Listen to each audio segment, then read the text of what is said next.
स्वागत है आपका। आज मैं आपका कोच बनकर आपकी ज़िंदगी में सबसे बड़े और सबसे शांत विलेन के बारे में बताने आया हूँ और वो विलेन है डिप्रेशन। हम सब अक्सर कहते हैं ना, यार आज मेरा मूड बहुत ख़राब है, शायद मैं डिप्रेस्ड हूँ। लेकिन क्या डिप्रेशन सिर्फ़ एक ख़राब मूड का नाम है? बिल्कुल नहीं। डिप्रेशन कोई कमज़ोरी नहीं है, ये हमारे ब्रेन के अंदर चल रही एक असली केमिकल की जंग है।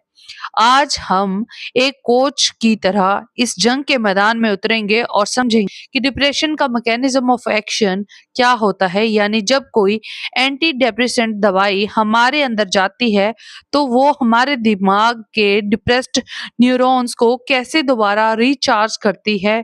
चलिए सीधे पॉइंट पर आते हैं। डिप्रेशन का असली कारण क्या है? The brain chemistry. दोस्तों, मैच जीतने के लिए पहले पिच को समझना जरूरी है। हमारे दिमाग में अरबों न्यूरॉन्स होते हैं जो आपस में बातें करते हैं।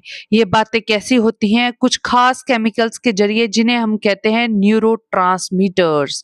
डिप्रेशन की सिचुएशन में दिमाग के तीन सबसे मुख्य खिलाड़ी यानी द बिग थ्री कमजोर पड़ जाते हैं: serotonin, norepinephrine and dopamine. Serotonin ये आपके मूड स्टेबलाइजर है। क्या है? Mood stabiliser. जब ये कम होता है तो उदासी और अकेलापन घेर लेता है। नॉरएपिनेफ्रिन यह आपका एनर्जी अलर्टनेस बूस्टर है। इसके कम होने से बिस्तर से उठने का मन नहीं करता। डोपामिन ये आपका रिवार्ड एंड प्लेजर है, केमिकल है। इसके बिना आपको अपनी पसंदीदा चीजों में भी मजा आना बंद हो जाता है। जब इन तीनों का लेवल डाउन हो जाता है तो इंसान डिप्रेशन के जाल में फंस जाता है। अब हमारी दवाइयां यानी एंटी डिप्रेसेंट यहाँ सुपर हीरो बनकर एंट्री लेती हैं। मैकेनिज्म ऑफ एक्शन, दवाइयां कैसे काम करती हैं, आप ध्यान से समझिएगा, क्योंकि यह आपकी वीडियो का सबसे इंपॉर्टेंट और टेक्निकल पार्ट है। अब हम समझेंगे कि सबसे पॉपुलर दवाइयां यानी SSRIs, selective serotonin reuptake inhibitors. Reuptake को इनहिबिट करना है। दिमाग में जाकर क्या कमाल करती हैं? The synapse concept. मान लीजिए दो न्यूरॉन्स है, न्यूरॉन ए भेजने वाला और न्यूरॉन बी रिसीव करने वाला। इनके बीच में एक छोटा सा खाली स्पेस होता है जिसे हम साइनेप्स कहते हैं। न्यूरॉन ए से सेरोटोनिन निकलता है। साइनेप्स खाली जगह है जहां पर वो तैरता है। न्यूरॉन बी के दरवाजे रिसेप्टर को खटखटाता है। इसी से हमें खुशी महसूस होती है। डिप्रेशन में क्या गड़बड़ होती है? डिप्रेशन में दो चीजें होती हैं, या तो सेरोटोनिन बन ही कम रहा है या फिर न्यूरॉन ए बहुत मतलबी हो गया है। वो सेरोटोनिन को बाहर छोड़ता तो है लेकिन न्यूरॉन बी तक पहुंचने से पहले उसे वापस खींच लेता है। इस वापस खींचने की प्रोसेस की साइंस को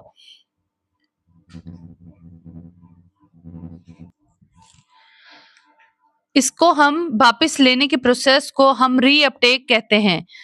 अब जब सारा सेरोटोनिन वापस चला गया तो न्यूरॉन बी उदास रह जाता है और पेशेंट डिप्रेशन में चला जाता है। SSRI का असली एक्शन, द मास्टर स्ट्रोक, कहाँ ये काम आता है? SSRI का मैकेनिज्म ऑफ एक्शन, जैसे ही पेशेंट दवाई लेता है ये दवाई सीधे दिमाग में पहुंचती है और न्यूरॉन ए के उस वैक्यूम क्लीनर रीअपटेक पंप को जाकर ब्लॉक कर देती है। रिजल्ट, अब क्योंकि वापस खींचने वाला रास्ता बंद हो चुका है, सेरोटोनिन उस खाली जगह साइनेप्स में जमा होने लगता है। द मैजिक, यहाँ सेरोटोनिन का कंसंट्रेशन बढ़ जाता है। अब वो बार बार लगातार न्यूरॉन बी के रिसेप्टर को हिट करता है। द आउटकम, इससे क्या आती है? धीरे धीरे दिमाग के सिग्नल सुधरने लगते हैं, न्यूरॉन्स के बीच का कनेक्शन मजबूत होता है और पेशेंट का मूड, उसकी एनर्जी और उसकी जीने की इच्छा वापस लौटने लगती है। अब है क्लिनिकल इंसाइट फॉर दिस। अब एक कोच होने के नाते मैं आपको एक बहुत गहरी बात बताता हूं जो आपको अपनी वीडियो में जरूर बोलनी है, और आप सबको सुननी है। लोग पूछते हैं सर दवाई तो आज खाई तो आज ही मूड ठीक क्यों नहीं हुआ, 2 से 4 हफ्ते क्यों लगते हैं? इसका जवाब बहुत सिंपल है, सिर्फ सेरोटोनिन बढ़ने से तुरंत मूड ठीक नहीं होता। जब सेरोटोनिन लंबे समय तक वहां रहता है तो हमारे ब्रेन में न्यूरोप्लास्टिसिटी को बढ़ावा देता है, यानी डिप्रेशन की वजह से दिमाग के जो हिस्से सिकुड़ गए थे या डैमेज हो गए थे वहां नए न्यूरॉन्स और नए कनेक्शन बनने में समझ लगता है। ये बिल्कुल जिम जाने जैसा है। मसल पहले दिन से नहीं, रोज थोड़ी थोड़ी के बनती है।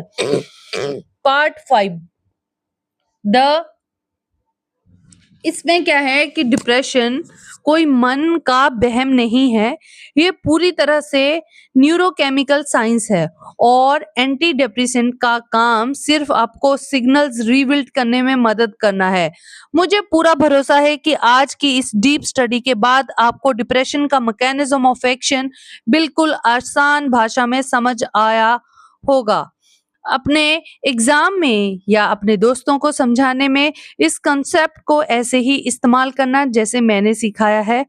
अगर इस वीडियो से आपके दिमाग की बत्ती जली है तो चैनल को सब्सक्राइब करो, वीडियो को शेयर करो। मिलते हैं अगली क्लास में, तब तक स्टे फोकस्ड, स्टे हेल्दी और सीखते रहो। जय हिंद।